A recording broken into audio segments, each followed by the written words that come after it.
नमस्कार। अब तक के सभी समाचारों के साथ मैं हूं सुखवीर। आप देख रहे हैं आपका अपना चैनल भिवानी हलचल। और अब आज के समाचार इस प्रकार से। कोरोना महामारी काल के बाद रविवार पूर्णिमा को मनाया जाएगा भाई बहन का त्यौहार रक्षाबंधन। भिवानी शहर में राखियां, नए कपड़े व मिठाइयां इत्यादि खरीदने के लिए उमड़ रही है महिलाओं व बच्चों की भीड़। वहीं दुकानदारों का कहना है कि लंबे समय के बाद बाजारों में रौनक फिर से लौट आई है। भाई बहन का त्योहार रक्षाबंधन इस बार रविवार यानी कि 22 अगस्त को मनाया जाएगा। हर साल श्रावण मास की पूर्णिमा को मनाए जाने वाले इस त्योहार में बहनें अपने भाई की कलाई पर राखी बांधती हैं। वहीं उस भाई की ताउम्र रक्षा करने का भी वचन देता है। चूंकि रक्षाबंधन पर्व का दिन आने में कुछ ही समय बचा हुआ है, ऐसे में बाजारों में खरीदारी के लिए भारी भीड़ उमड़ रही है। शहर में महिलाएं कपड़े, सौंदर्य प्रसाधन से जुड़ी दुकानों पर देखी गई। कपड़े की दुकानों पर जहाँ महिलाएं अपनी पसंद के कपड़े खरीद रही हैं, वहीं चूड़ियों की दुकानों पर भी भारी भीड़ दिखाई दी। वहीं बच्चे भी अपने लिए कार्टून वाली राखियां पसंद कर रहे हैं। दुकानदारों का कहना था कि कोरोना वायरस महामारी की दूसरी लहर के बाद काम बिल्कुल बंद हो गया था, लेकिन अब रक्षाबंधन की वजह से बाजारों में एक बार फिर से रौनक लौट आई है। रक्षाबंधन यानी भाई बहन की रक्षा करने के लिए राखी बंधवाता है और बहन भी उसको ऐसे लिए राखी बांधती है क्योंकि वो उसकी रक्षा कर सके हमेशा हमेशा के लिए। ये बहुत ही पवित्र त्यौहार माना जाता है और इस पे हर भाई हर बहन ये वादा करते हैं कि वह हमेशा उनके साथ रहेंगे और उनकी रक्षा करेंगे। रक्षाबंधन का त्यौहार भाई के लिए बनाते हैं। लड़कियां इस दिन व्रत भी रखती हैं, भाई की कलाई पे राखी बांधती हैं, उनकी पूजा करती हैं और भाई बहनों की रक्षा करने का वादा देता है। किस प्रकार की इसमें बहुत सारी मिठाइयाँ खिलाई जाती हैं, पूजा की जाती है, भाई को तिलक किया जाता है, राखी बांधी जाती है और खाना वगैरह मेला भी लगता है बहुत। इस बार अभी कोरोना काल के जाने के बाद से कुछ लोग मार्केट में आना शुरू हो गए हैं और वैसे भी बेफिक्र होके आ रहे हैं और सावधानी भी साथ साथ बरत रहे हैं। और पहले की तुलना बच्चों की काफ़ी मोड़ी की राखी है, बच्चों की ये टेडी वगैरह की राखियां हैं, सुंदर सुंदर राखियां हैं, स्वास्तिक की राखियां हैं और ये शुभ है, सीताराम, राम राम, ये सारी चीज़ राखियां हैं। शुभ लाभ भी है साथ में और तोरी मोम की है, छोटा भीम हाँ है। तोरी मोम है, छोटा भीम है और हर तरह की राखियाँ जो हर बार बिकती हैं वही राखियाँ हैं। मेरा नाम सोनिया है और मैं यहाँ पे राखी लेने के लिए आई हूँ और हम रक्षाबंधन का त्यौहार बहुत अच्छी तरह से मनाते हैं। एक बड़े भाइयों को, छोटे भाइयों को बहुत अच्छी अच्छी राखियाँ बांधते हैं, उनका बहुत प्यार मिलता है हमें। वे हमें गिफ्ट वगैरह देते हैं, उनका प्यार मिलता है हमें। मेरा नाम भावना। हम रक्षाबंधन का त्यौहार बड़े ही मजे से मनाते हैं। यह त्यौहार भाई बहनों का त्यौहार है। हम एक दूसरे को राखी बांधते हैं और एक दूसरे के सलामती के लिए दुआ मांगते हैं। हैप्पी रक्षाबंधन। पूजा। क्या कहना चाहेंगे रक्षाबंधन पे भाई बहन को अपनी कलाई पे राखी बांधती है ताकि वो उसकी रक्षा कर सके और बहन मुसीबत में हो तो भाई बहन की रक्षा कर सके। इस दिन बहुत धूमधाम से ये त्यौहार मनाया जाता है। हिंदुओं का त्यौहार है और इस दिन बहन अपने भाई को मुंह मीठा करके अपना व्रत तोड़ती है और उनकी रक्षा करती है। इसी चीज़ के लिए ये त्यौहार मनाया जाता है और खुशियों का त्यौहार है। भगवान जिनके भाई ना हो, ऐसा मत सोचो कि हमारे भाई नहीं हैं। उनके लिए देश में जितनी बहनें हैं सब उनकी बहनें हैं, भाई उनके लिए हैं सब कुछ। ऐसा मत सोचो कि हमारे भाई नहीं है, बहन नहीं है, नहीं, ऐसा कुछ नहीं है, सब है। का त्यौहार सदियों पुराना त्यौहार है। ये भाई बहन के प्रेम का प्रतीक है। इस दिन भाई की कलाई पर बहन राखी बांधकर अपने प्यार का इजहार करती है और लंबी उम्र की भाई को कामना देती है। ये त्यौहार हमारे भारतवर्ष में काफ़ी समय से मनाया जा रहा है और इससे भाई बहन की प्रेम की एकता को बहुत मजबूती मिलती है। यह त्यौहार आगे भी ऐसे ही जारी रहे, ऐसे ही बहन और भाई का प्रेम का संबंध बना रहे, हमारी यही दुआ है मालिक से। हाँ, इस बार सही है रुझान, क्योंकि कोरोना तो भिवानी से तो ख़त्म हो ही चुका है, लेकिन राखी सही इस बार जारी है। पिछली बार तो कम था, लोगों ने ऑनलाइन ज़्यादा भेजी थी। इस बार कस्टमर खुद बाहर निकल रहा है परचेजिंग करने के लिए। बहनें निकल रही हैं अपने भाइयों को अच्छी राखी बांधने के लिए। असर तो कम हो रहा है, लेकिन फिर भी जो लोग हैं उनको जागरूक रहना चाहिए आगे के लिए, थर्ड वेव ना आए। इन्हों क्यों कृष्ण नाम शकुंतला है। राखी इसलिए मनाई जाए कि भाई अपनी बहन की रक्षा के लिए रानी ने एक राजा के राखी बांधी थी, तो उस राजा ने उस बहन की रक्षा करी थी, इसलिए तब से राखी का त्यौहार चला आ रहा है। हर एक भाई अपनी बहन की रक्षा के लिए अपनी कलाई पर धागा बंधवाता है। रक्षाबंधन किस प्रकार मनाया जाता है? रक्षाबंधन भाई बहन अपने भाई का तिलक लगाती है, मुँह मीठा करवाती है और राखी बांधती है। और एक प्यार का बंधन है बहन भाई का आपस में। परसों रक्षाबंधन का पर्व है। मैं अपने भाई के लिए मैं राखी खरीद रही हूँ और परसों मैं अपने भैया को राखी बांधूंगी। बाजार में आए हमें बहुत अच्छा लग रहा है और हम मिठाइयाँ खरीदेंगे, राखी खरीदेंगे और ये त्यौहार हम बड़े धूमधाम से बनाएंगे। आपसी रंजिश के चलते वीरवार को दिन दहाड़े मोटरसाइकिल सवार युवक के साथ मारपीट मामले में पुलिस ने गवार फैक्ट्री क्षेत्र के रहने वाले 3 युवकों को सीसीटीवी फुटेज के आधार पर गिरफ्तार कर लिया है। इस बारे में सिटी थाना प्रभारी संदीप कुमार ने बताया कि दीपक के साथ मारपीट करने वालों के खिलाफ मुकदमा दर्ज करके जांच आरंभ कर दी गई है। नगर में कल दिन दहाड़े खाड़ी मोहल्ला निवासी दीपक के 3 युवकों ने बुरी तरह से पिटाई की थी, जिसका सीसीटीवी वीडियो भी मीडिया में खूब वायरल हुआ था। इस पर तत्परता से कार्रवाई करते हुए भिवानी पुलिस ने घटना में शामिल 3 युवकों को पकड़ने में सफलता हासिल की। भिवानी सिटी थाना के एसएचओ संदीप कुमार ने पकड़े गए युवकों को मोटरसाइकिल सहित मीडिया के सामने पेश करते हुए बताया कि पीड़ित युवक दीपक के साथ कुछ महीने पहले योगेश की लड़ाई हुई थी, जिसमें दीपक ने योगेश उर्फ लक्की को पीटने के बाद उसकी मोटरसाइकिल तोड़ी थी। इस संबंध में मामला भी दर्ज किया गया था। इसी बात का बदला लेने के लिए योगेश उर्फ लक्की ने अपने साथी परविंदर और वीरेंद्र के साथ मिलकर दीपक पर हमला किया और उसे बुरी तरह से पीटा था, जिसकी वीडियो वायरल हुई थी। एसएचओ ने बताया कि पकड़े गए योगेश, परविंदर और वीरेंद्र पर पहले भी मारपिटाई के 4 मामले दर्ज हैं और पीड़ित दीपक पर भी मामला दर्ज है। पुलिस ने इस संबंध में कार्रवाई करते हुए दीपक की पिटाई में शामिल ग्वार फैक्ट्री के निवासी 3 युवकों के खिलाफ धारा 307 के तहत मामला दर्ज किया है और वायरल वीडियो की घटना को अंजाम देने वाले 3 युवकों को 24 घंटे से पहले पकड़ने में सफलता भी हासिल की है। कल दिन के अंदर मीडिया के अंदर एक काफ़ी हाईलाइटेड इशू रहा था कि एक लड़के के ऊपर 3 लड़के बुरी तरह से लाठी डंडों से प्रहार कर रहे हैं और उससे मारपीट कर रहे हैं, जो ये घटना खाड़ी मोहल्ले की थी। जो इसके अंदर विक्टिम है दीपक नाम का लड़का है, भिवानी का रहने वाला है।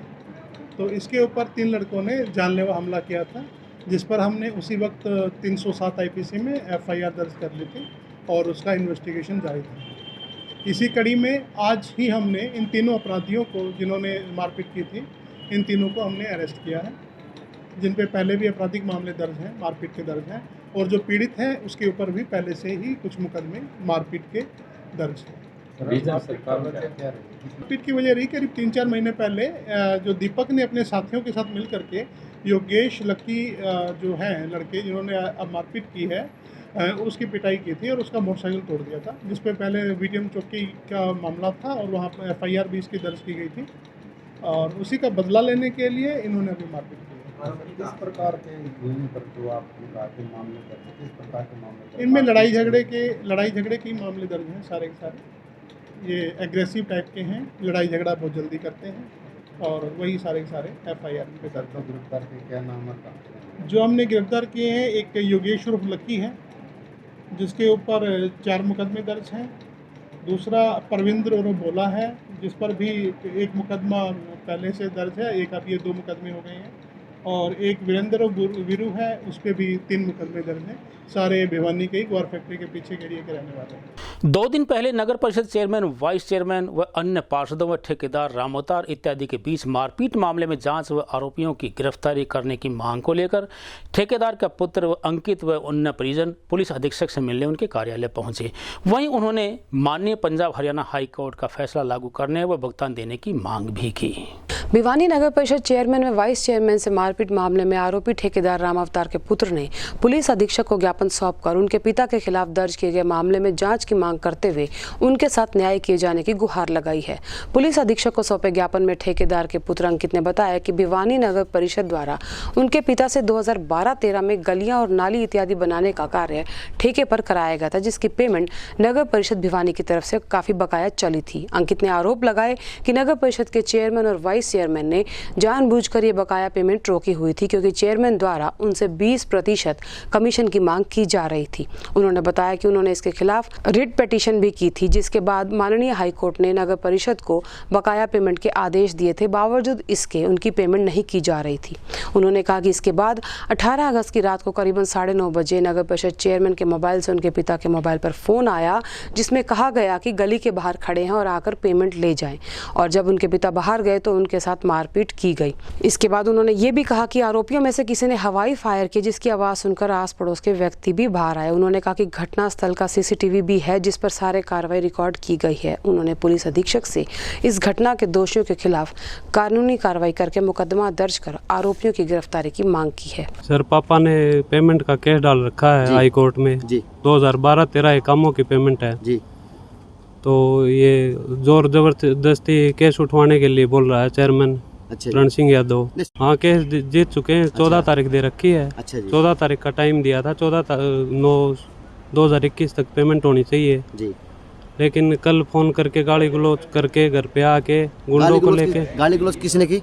फोन पे की रण सिंह यादव ने। हाँ जी। अच्छा जी।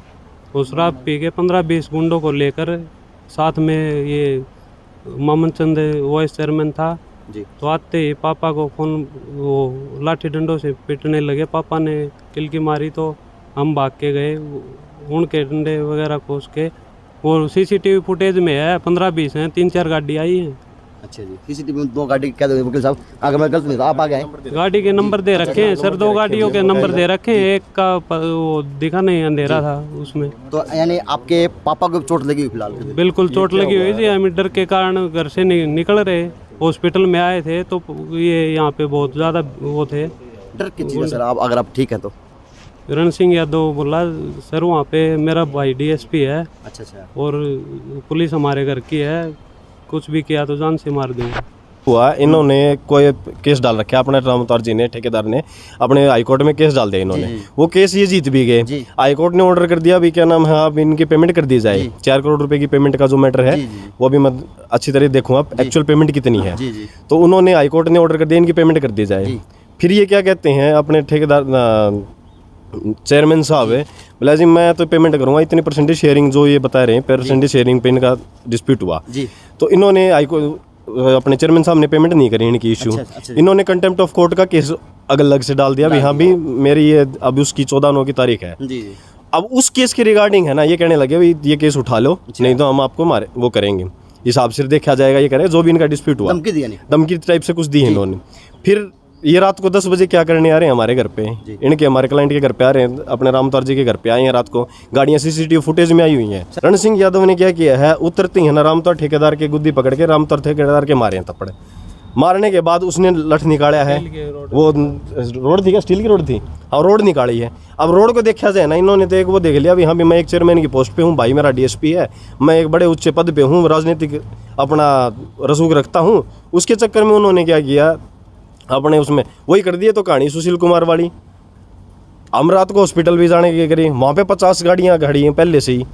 आदमी वहाँ पे घूम रहे, बोला देखते हैं। अब ये डर, अब एक शरीफ आदमी क्या करे अकेला, अब जिस पूरा प्रशासन उनके पास है, शहर के चेयरमैन वो, भाई DSP मामन चंद उसके अपने JP के कुछ वो बना रखे हैं, वाइस चेयरमैन ये हैं, शहरी अध्यक्ष हैं जो भी हैं, और वाइस चेयरमैन ये, ऊपर से ठेकेदार इनके साथ रात को घूम रहा है। और रात को फिर ना तो हम हॉस्पिटल जा पाए, अब छुप के कहीं बैठे हैं। पुलिस ने हमारा केस दर्ज नहीं किया। रात को हमने 112 पे कॉल करके पुलिस बुलाई। अब हमारा मुकदमा तो रात को ही दर्ज हो जाना चाहिए था, अब तक मुकदमा दर्ज नहीं किया। मामला ये सब भाई, गुंडे आगे और मेरा बेटा लिया बला, और उन गुंडा ने मेरा बेटा का मारा। पीछे से पोता आया, पोते बोला मगर भाई बेटा गया, बोला कित गया, मगर बेरन बारन गया। वो गया देखा तो पापा तला गिर रखा। भाई जवान छोरा था, उसने पकड़ के भगा दिए। और भगाना थे वो 25-30 आदमी थे, 3 गाड़ी फुल भरी आई। वो फेंक दिए। छोरा महंगा था बेटा, वो छोरा है ना मारा पीटी, उसे लड़का ने भी करी। वो जवान था, राम उतर तो बिल्कुल नीचे डाल रखा था उन्हें। मारा कोई रोड़ा नहीं, कोई रब्दा नहीं, मारे पैसे थे, केस में जीत रहे थे। वो बोले तू आजा, छोरा रोटी खांदा चले गया। उस ये मामला था बेटा। अरे गुंडे हैं, चोट वाले उनका मारना की तो कोई हाँ हमने कोई मतलब नहीं है उनको किच्छर कितना से गुम कर रखे सी ने आके के कर रखे से हमारा गरीब पुलिस रात ना हमने तंग कर रहे हैं सारी रात सोने नहीं दी। शुक्रवार को नहरी पानी की मांग को लेकर बवानी खेड़ा हलके के किसानों व अन्य ग्रामीणों ने लघु सचिवालय के बाहर पहुंचकर प्रदर्शन किया। इस अवसर पर किसानों ने बताया कि पानी के अभाव में उनकी फसलें बर्बाद होने की कगार पर हैं, अतः उन्होंने नहरी पानी की शीघ्र आपूर्ति करने की सरकार से मांग की। नहरी पानी की मांग लेकर आज लघु सचिवालय के सामने बुआनी खेड़ा के सभी किसान सदस्यों और ग्रामीणों द्वारा प्रदर्शन किया गया। गांव वालों ने बताया कि उन्हें काफी दिन से पानी नहीं मिल रहा और इस बार उनकी फसलें भी खराब हो रही हैं। उन्होंने बताया कि पीने के पानी की समस्या का आश्वासन मुख्यमंत्री महोदय द्वारा दिया गया था और उसके बाद भी नहरी विभाग द्वारा सुंदर ब्रांच नहर के पानी के बंटवारे में गलती की जा रही है, उन्हें उनके हक का पानी नहीं दिया जा रहा। उन्होंने कहा कि उच्च अधिकारियों के साथ बार बार संपर्क करने के बाद भी उन्हें पानी नहीं मिल रहा है। जमालपुर में हमारे 48 गांव की महापंचायत हुई थी कार्यकारिणी की। आज डीसी साहब से को विज्ञापन देने के लिए आए हैं कि 13 जून से बरसात शुरू हुई जमुना में और हमारे सुंदर ब्रांच के टेलों पे आज तक ऐसे किसान भी हैं जिन्होंने पानी लगा ही नहीं। किसान अति परेशान होके पहले सीएम साहब से मिले थे और सीएम साहब ने पूरा आश्वासन दिया था। चंडीगढ़ एमएलए ने हमारे को साथ गया था और हमारी यह कहा थी कि आपका पानी का हक बिल्कुल नहीं मारा जाएगा। पिछले समय में आज से नहीं लंबे समय से सुंदर नहर चल रही है, कोई आज नहीं तो निकली है को नहीं। और चौमासे की दिना में हमारी नहर भरी चला करती। 13 जून को बरसात शुरू हुई और 13 जून के बाद आज अगस्त खत्म होने को है, सितंबर लगने का है, जून जुलाई अगस्त हमारी नहर में इसे है बिजाई तो ये को नहीं किसी डाल की अकाल की स्थिति है। पीने का पानी नहीं है, टैंकरों से पानी मंगवाया जाता है। टेल के गांव हमारे काफ़ी हैं 20-25 गांव और उन सब का सरकार से आपके टीवी के माध्यम से हम सरकार से तंग होके ये मांग कर रहे हैं कि हमारी नहर को आज से 30 सितंबर तक लगातार चलवाया जाए। जो रजवाए अगर किसी को साफ भी करना है, हमारे टेल के रजवाए तो बिल्कुल साफ पड़े हैं, हमारे सफाई की ज़रूरत ही नहीं है। 30 सितंबर तक हमारी नहर लगातार चलाई जाए, इसलिए ये सारे किसान यहाँ आए हैं और अकाल हमारे पड़ा हुआ है। अगर नहरी पानी चलेगा तो एक बार पानी गुरड़ जाए हमारे खेता में तो हमारा सरसम की बिजाई हो जाए। 44 गांव कवर किए, 44 गांव के लोगों ने इकट्ठे होकर फैसला लिया कि भाई हर गांव से 10 और 15 ट्रैक्टर ट्रॉली भर के हम भिवानी जाएंगे। सीआईडी रिपोर्ट ने रिपोर्ट दी कि किसान इतने इकट्ठे होंगे कि आपके समझ में नहीं आएगा, ना आपका काबू में आएंगे। सरकार ने हमारे को सूचना दी कि आप इस आंदोलन की बजाय हमारे से मिलो, आपको हम पानी देंगे। 19 फरवरी को 7 आदमी पंचायत के माननीय मुख्यमंत्री जी ने बुलाए गए, विधायक जी साथ थे, चंडीगढ़। हमारी 2 घंटे लगातार मीटिंग चली। हमारी एक ही मांग थी कि भाई हम भी इस प्रांत के वासी हैं और नहरों में 15 दिन पानी चलता, हमारा 4 दिन क्यों? हमें हमारा हक का पानी दो। माननीय मुख्यमंत्री बार बार हाँ ये कैसे हो सकता है, मैं हम नहीं बता सकते, आपके अधिकारी बताएं। उन अधिकारियों बारे में हमने इतना सब कुछ कहा और उन्होंने इतना कहा कि आपका एक चड़ू पानी मैं कसम खाता हूँ किसी को नहीं दिया जाएगा। और तमाशे में भी हमें पानी नहीं मिल रहा। हमारे साथ इतना बड़ा अन्याय क्यों रहा है? अगर हमारी ये मांग पूरी होती है तो हमने बहुत अच्छी बात है, क्योंकि अकाल की परिस्थिति हो रही है, बारिश हो नहीं रही, पानी नहरों में चल नहीं रहा, टेलों पर तो पहुंचना नहीं है, बाकी भी नहीं चल रहा है, फसल सूख रही है। डीसी साहब को ज्ञापन देंगे, बड़ी खुशी होगी कि वो हमारी मांग को आगे भेजें और मंजूर हो जाए, क्योंकि हमने इस सुंदर ब्रांच में 20 दिन में कम से कम पानी चाहिए और वो भी भरी हुई। अगर नहीं मिला तो हम अपना दूसरे तरीके से पूरे किसान इकट्ठे होकर के 50-60 गांव जितने लगते हैं यहाँ, पूरे गांव इकट्ठे होकर के हम अपना संघर्ष करेंगे। उसमें हम दोषी नहीं हैं, हम पहले आज ज्ञापन देंगे। अच्छा, इस दौरान में हमने अपनी एक कमेटी बना रखी है साहब, और हमारी कमेटी का काम है चोरी रोकना। जैसे माइनर में कोई चोरी करता है तो हम उसको 11,000 रुपये से दंडित करते हैं। तो एक 4-5 दिन की बात है, यहाँ अपने रतेरा में उस माइनर के ऊपर एक बेलदार ने एक किसान को रोक दिया चोरी करते हुए। पाइप लगा रहा था, वो बोला अपना बेलदार है कि भाई पाइप ना लगावे। किसान बोला कि भाई मैं तो लगाऊंगा। वो रोकना चाहा और उसने ज़बरदस्ती की और उसको उसके साथ हाथापाई की, उसको मारपीट भी की। हम इस चीज़ के सख्त खिलाफ हैं। चोर के साथ हम नहीं है, हमारा कोई भी किसान चोर के साथ नहीं होगा। हम तो खुद दंडित करते हैं किसान भाई, अगर कोई चोरी करता है तो हम चोर के साथ नहीं। विजयनगर स्थित पूर्व मुख्यमंत्री चौधरी बंसीलाल के आवास पर भिवानी के कांग्रेस कार्यकर्ताओं द्वारा पूर्व प्रधानमंत्री स्वर्गीय राजीव गांधी की 17वीं जयंती मनाई गई। इस अवसर पर पार्टी के वरिष्ठ नेता राम प्रताप शर्मा, अमर सिंह हलवासिया, परमजीत मड्ढू व हरि सिंह सांगवान इत्यादि ने अपने नेता की जयंती पर उनकी प्रतिमा पर पुष्पांजलि अर्पित की। देश के सबसे बड़े सियासी घराने नेहरू गांधी परिवार से ताल्लुक रखने वाले पूर्व प्रधानमंत्री राजीव गांधी की जयंती शुक्रवार को मनाई गई। साल 1984 में इंदिरा गांधी की हत्या के बाद प्रधानमंत्री बन राजीव गांधी ने अपने कार्यकाल में कई अहम फैसले लिए थे, जो कि आज भी कायम है। राजीव गांधी द्वारा लिए गए फैसलों में सबसे अहम फैसला था 18 साल के युवाओं को मतदान करने का अधिकार देना। 20 दिसंबर 1988 को मतदान की उम्र 21 से घटाकर 18 साल करने के लिए संसद में कानून को मंजूरी दी गई थी। उनके जीवन और कार्यकाल पर प्रकाश डालते हुए आज विजयनगर से चौधरी बंसीलाल की कोठी पर कांग्रेस कार्यकर्ताओं द्वारा उनके चित्र पर पुष्पांजलि अर्पित की गई और श्रद्धा सुमन अर्पित कर उन्हें याद किया गया। आधुनिक युग के जो है निर्माता थे और आज ये जो कंप्यूटराइज सिस्टम सारा बना हुआ है, जो आज ये सोशल मीडिया चला हुआ है, ये सब की सब तकनीकी राजीव गांधी लाई हुई थी। और राजीव गांधी संघर्ष के प्रतीक थे, एकता के प्रतीक थे। वो एक हिंदुस्तान का भविष्य थे। और आज मैं उनके जन्मदिन पर हमारी कांग्रेस पार्टी की तरफ से, हमारे सारे भाइयों और कार्यकर्ताओं की तरफ से जो है ना, उनको सत नमन करता हूँ। आज जिला कांग्रेस कमेटी भिवानी की तरफ से और किरण चौधरी जी के आह्वान पर, श्रुति चौधरी जी के आह्वान पर, हम स्वर्गीय भूतपूर्व देश के प्रधानमंत्री श्री राजीव गांधी जी के 77वें जन्मदिन पर हम सब यहाँ। राजीव गांधी आधुनिक भारत के निर्माता हैं। जब ये कंप्यूटर क्रांति लाए उस टाइम विपक्षियों ने, ख़ास तौर से आरएसएस वालों ने बहुत विरोध किया। बेरोजगारी बढ़ जाएगी, ये हो जाएगा, देश तबाह हो जाएगा। आज उस कंप्यूटर की बदौलत ही हमारे बच्चे नौकरियां कर रहे हैं, बड़ी बड़ी कंपनियां आ गई हमारे देश में। इसका सबका श्रेय राजीव गांधी को जाता है। आज उनकी जन्मदिन है, मैं उनको सभी कांग्रेस कार्यकर्ताओं की तरफ से सशक्त नमन करता हूँ। श्रीमती किरण चौधरी व श्रुति चौधरी जी के आह्वान पर स्वर्गीय श्री राजीव गांधी का 77वां जन्मदिन किरण चौधरी जी कोठी मनाया गया।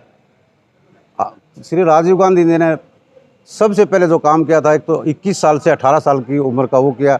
दूसरी बात, उन्होंने जो पंचायती राज को इतना सुदृढ़ किया, पहली बार इतिहास में पंचायत को इतनी पावर दी गई, वो राजीव गांधी ने दी थी। टेक्नोलॉजी में सेम पेट्रोडा जो ले आए यहाँ राजीव गांधी जी अमेरिका से, डॉक्टर त्रेहन को जो ले आए चिकित्सा के लिए, उन्होंने चिकित्सा, पंचायती राज, टेक्नोलॉजी में बहुत ही राजीव गांधी जी का योगदान रहा।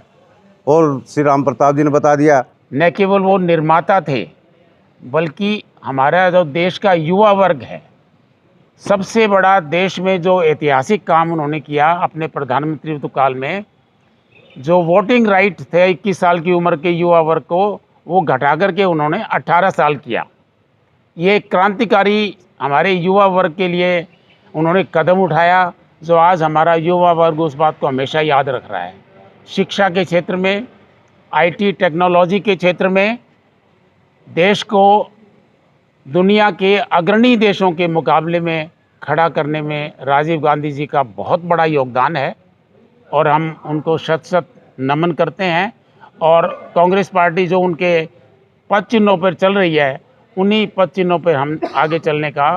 विद्यानगर स्थित मंदिर में पूजा अर्चना मामले को लेकर आसपास के नागरिकों का एक प्रतिनिधि मंडल शिकायत लेकर पुलिस अधीक्षक के पास पहुंच, जिन्होंने मंदिर की व्यवस्था पर न्याय की मांग की है। बीते दिनों स्थानीय विद्यानगर वासी क्षेत्र में स्थित एक मंदिर में रहने वाले कुछ लोगों के खिलाफ शिकायत लेकर पुलिस अधीक्षक कार्यालय पहुंचे थे। क्षेत्रवासियों ने उन लोगों पर देर रात तक डीजे बजाने, लोगों से मारपीट आदि करने के गंभीर आरोप लगाते हुए जांच की मांग पुलिस अधीक्षक से की थी। इस मामले में पुलिस ने कार्रवाई करते हुए मंदिर प्रशासन को कार्यक्रम आयोजनों और डीजे बजाने संबंधी कारण बताओ नोटिस जारी किया था। आज विद्यानगर कॉलोनी सैनिक गली से आए हुए हैं। हमारी गली में एक मंदिर बना हुआ है, ठीक है। वो मतलब रात के 12 बजे तक डीजे चलाते हैं, ठीक है। गलियों में फेरी निकालते हैं, कोई शेड्यूल नहीं है, हमेशा मतलब किसी भी टाइम मतलब गाना चलाते हैं। और 15 अगस्त तारीख को हमारे घर पर जानलेवा हमला किया, ठीक है। और कम से कम 20 और 25 आदमी आए और अचानक उन्होंने हमारे घर पर अटैक कर दिया। फिर मतलब ये बोलते कि आपने अटैक किया नहीं करना, हमने कहा कि नहीं, ऐसा कुछ भी नहीं है, ठीक है। डरवाते हैं, मतलब 5-6 मतलब जो अनलीगल रूप से मतलब जो गुंडे टाइप बच्चे हैं उनको लाकर मतलब धमकाया और पिताजी को बहुत ज़्यादा चोट मारी। और फिर मतलब हम पूरी कॉलोनी इस मंदिर से बहुत ज़्यादा परेशान है। हम ये चाहते हैं कि इस मंदिर से यहाँ से मतलब उठवाया जाए, ये हमारी मेन समस्या है, ठीक है। केवल एक घर की समस्या नहीं है कि वो अलग अलग घर पे बार बार अटैक करते हैं, ठीक है। कभी किसी घर पर एक औरत को थप्पड़ मार दिया, कभी किसी को मार दिया। इससे पूरी कॉलोनी बहुत ज़्यादा परेशान है। आज हम अपनी समस्या को लेकर डीसी ऑफिस में आए। हम ये चाहते हैं कि इस मंदिर को अनलीगल जो चल रहा है उसको यहाँ से मतलब समाप्त करके कहीं दूसरी जगह स्थापित किया जाए। मैं रहता हूँ, मेरे बड़े भाई ऑनरेडी कैप्टन शेर सिंह जो विद्यानगर में रहते हैं, उनके घर के सामने ही इलीगल कोई मंदिर बनाया हुआ है और वहाँ पर अनैतिक गतिविधियाँ चलती हैं। वो फेरियाँ लगाते हैं और लोगों को बड़ी समस्या है उस चीज़ से। और अपने जो भी आदमी बोलता है उसी के घर के ऊपर हमला करके 15-20 बॉक्सरों को बुलाता है। वो कोई बॉक्सर है दिलबाग सिंह, वो 15-20 बॉक्सरों को अपने कॉल करता है, बुला लेता है और उसी की पिटाई करता है और फिर अपने लोगों में एक दहशत का माहौल बनाया हुआ है। और वो भाई हमारा हॉस्पिटल में एडमिट है, 70 साल से ऊपर की उसकी एज है और उसको चोट मारी है। बीते दिनों विद्यानगर स्थित मंदिर संचालकों व आसपास के लोगों के बीच मंदिर में पूजा अर्चना करने को लेकर प्रशासन से परमिशन लेने के मामले में अंतर्राष्ट्रीय महंत डॉक्टर अशोक गिरी महाराज ने कहा कि मंदिर में घंटी बजाने व आरती आदि करने की आज्ञा केवल देवस्थानन ही दे सकता है। इसी के चलते पुलिस की कार्रवाई से नाराज होकर आज सिद्धपीठ बाबा जहरगिरी आश्रम में प्रेस वार्ता आयोजित की गई, जिसमें अंतर्राष्ट्रीय श्री महंत डॉक्टर अशोक गिरी महाराज ने बताया कि जिस प्रकार पुलिस प्रशासन विद्यानगर स्थित माता मंदिर में घंटी और आरती करने की परमिशन मांगे जाने का नियम दे रही है, वे ऐसा छोटी काशी में नहीं होने देंगे। उन्होंने कहा कि भिवानी एक धार्मिक नगरी है। श्री महंत ने कहा कि भारत में अनेक मत, पंथ, संप्रदाय, धर्म, मान्यताएं अलग अलग हैं और किसी भी मठ, मंदिर, धार्मिक आयोजन के विरोध में नहीं है। उन्होंने कहा कि मंदिर में रहने वाले पुजारी, आसपास के लोगों की आपसी लड़ाई से शहर की शांति भंग ना हो, इस विषय को लेकर प्रशासन दोनों समुदायों से बात करे और जो सच्चाई है उसे जानकर ही अगली कार्रवाई करे। सबसे बड़ी बात तो परमिशन सरकार, ये पुलिस प्रशासन को अधिकारी नहीं है। 100 से अधिक धाराएं अगर वो अध्ययन करेंगे, 144 के अनुरूप पुलिस प्रशासन को कोई अधिकार नहीं है किसी भी तरह का नोटिस देने का, धार्मिक आयोजन, घंटी, मंदिर, पंडाल इत्यादि का। ये केवल देवस्थानम ही दे सकता है। प्रथम तो ये। दूसरा, ये हम कह रहे हैं भारतीय संस्कृति में जिस बंधु ने दिया, प्रशासन ने दिया, किसी साथ मतभेद हो सकते हैं। धर्म संस्कृति भारत में अनेकों धर्म संस्कृतियाँ हैं, अनेकों मठ प्रचलित हैं, उनके अनेकों भाव हैं। किसी को मैं पसंद हूँ और किसी को नहीं, किसी को मेरी आराधना पसंद है, किसी को नहीं। लेकिन ये नहीं कि मेरी जो आस्था है उसको कोई खंडित करे या उसके विषय में हमें परमिशन लेनी पड़े। कल को तो हमें श्वास लेने की भी, ध्वनि प्रदूषण की बात करते हैं, ध्वनि प्रदूषण होता है, शोर शराबा होता है। ये बड़े बड़े डीजे लगते हैं तब वो शोर शराबा नहीं होता क्या? रही बात पर, इन्होंने कहा कि आपने धार्मिक ये घंटी बजाने की, घंटी या घंटी आरती जो भी आपने परमिशन ली, पुलिस हवाले किया जावे या ना किया जावे। क्या अभी 2100 kg घंटा लगा हुआ था जी में, 2100 kg का, क्या वहाँ भी परमिशन लेनी पड़ेगी आगे हमें मठ मंदिरों में घंटा बजाने के लिए? या जब माता परशुता बच्चों को जन्म देती है तब काशे की थाली का वंदन करती बजाते हैं, क्या उसके लिए लेनी पड़ेगी परमिशन? कहाँ लेनी पड़ेगी परमिशन? या फिर यह मोदी जी ने ली थी क्या परमिशन 24 जुलाई को पिछले वर्ष कि घंटे बजाने हैं, घड़ियाल बजाने हैं। हमने भी हरियाणा का सबसे भारी घंटा अपने आश्रम में है। ठीक है, कहीं ना कहीं प्रशासन किसके दबाव में है, सच्चाई जानना जरूरी है। सच्चाई क्या है कि पुजारियों में मतभेद है या वहाँ के पड़ोसियों में मतभेद है, वो जाने। लेकिन ये एक बहुत बड़ा मुद्दा है। पुलिस प्रशासन जो कार्य करने चाहिए थे वो कर नहीं रही, हमारी धार्मिक भावनाओं पर वो खिलवाड़ कर रही है।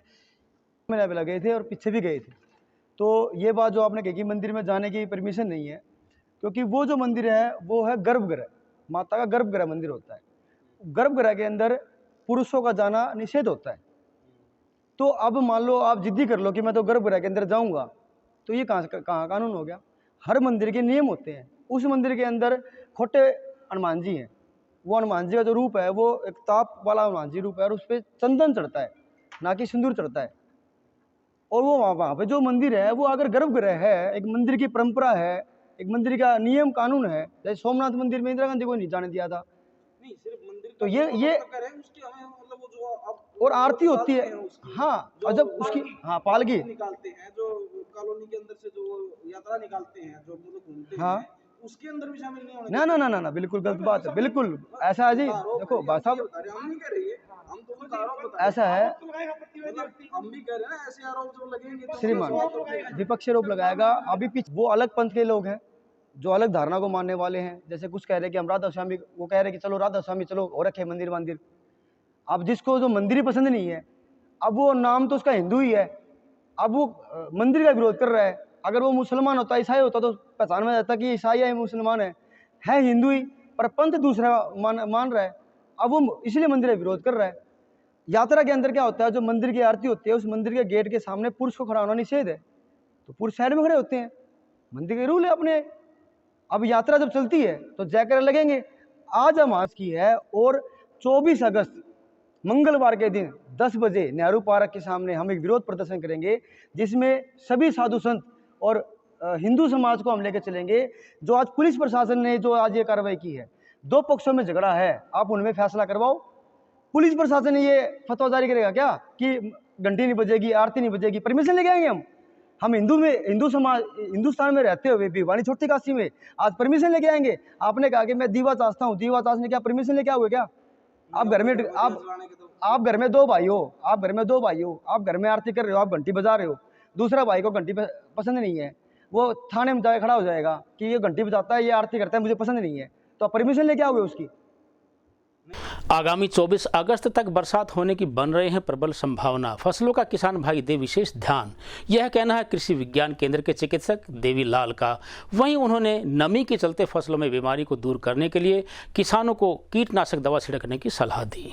कृषि विज्ञान केंद्र के मौसम विभाग डॉक्टर देवीलाल ने बताया कि आगामी 20 अगस्त से 24 अगस्त तक मौसम में बदलाव होगा। मौसम में बदलाव के साथ साथ हवा और बूंदाबांदी की भी आशंका है। बारिश की संभावना दोबारा से बन रही है, इसमें हल्की से मध्यम बारिश आने की संभावनाएं भी जताई गई। उन्होंने कहा कि किसान भाई मौसम को ध्यान में रखते अपने खेतों में लगातार निरीक्षण करें और जांच करें ताकि कीट और कोई अन्य बीमारी फसल में ना लग जाए। उन्होंने कहा कि मूंग, बाजरा और कपास की फसल का खास करके ध्यान रखा जाए और अगर इसमें कोई बीमारी मिलती है तो तुरंत कृषि विज्ञान केंद्र के कीटनाशक वैज्ञानिकों से मिले।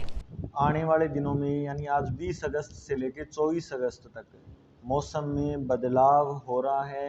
आंशिक बादलवाई के साथ हल्की से मध्यम बारिश की संभावना कुछ एक स्थानों पर भिवानी जिले में बनी हुई है, क्योंकि पिछले दिनों जो मौसम में खुश्क बना हुआ था, अभी मौसम में बदलाव होकर के और बारिश की संभावना जो है दोबारा से बन रही है। हल्की से मध्यम वर्षा जो है वो कहीं कहीं हो सकती है। उसके बाद भी 24 के बाद भी मौसम में बदलाव जो है वो या हल्की बादलवाई और हल्की बारिश की संभावना जो है वो बनी रह सकती है। तो किसान भाई इस मौसम को ध्यान में रखते हुए अपने खेतों में लगातार जाएं और निरीक्षण करें कि कीट और बीमारी का समय है ये अभी, क्योंकि मौसम में नमी की मात्रा है और ये मौसम जो है वो कीट और बीमारियों के लिए अनुकूल है। जैसे कपास की फसल है, मूंग की, बाजरे की फसल का ध्यान से निरीक्षण करें और कोई कीट बीमारी दिखाई दे तो हमारे कृषि विज्ञान केंद्र के वैज्ञानिकों, कीट वैज्ञानिकों से सलाह करके कीटनाशक का छिड़काव करें और छिड़काव के दौरान मौसम का विशेष तौर से ध्यान रखें, जो हमने एडवाइजरी जारी करते हैं। शुक्रवार को समाचार लिखे जाने तक स्वास्थ्य विभाग से मिले आंकड़ों के अनुसार जिले में कोई भी नया केस नहीं मिलने के बाद एक्टिव केसेस की संख्या 2 बनी हुई है। वहीं स्वास्थ्य विभाग ने तीसरी लहर की संभावना को लेकर हर संभव सावधानी बरतने की जिलेवासियों से अपील की है। शुक्रवार दोपहर खबर लिखे जाने तक कोरोना पॉजिटिव का कोई नया मामला सामने नहीं आया, जबकि कोई कोरोना संक्रमित मरीज ठीक भी नहीं हुआ। ताज़ा आंकड़ों के अनुसार जिले में कोरोना पॉजिटिव के एक्टिव केसेस की संख्या 2 ही रही, जबकि कुल 22,396 में से 21,742 मरीज ठीक हो चुके हैं। अब मुझे दीजिए इजाजत। देखते रहिए आपका अपना चैनल भिवानी हलचल।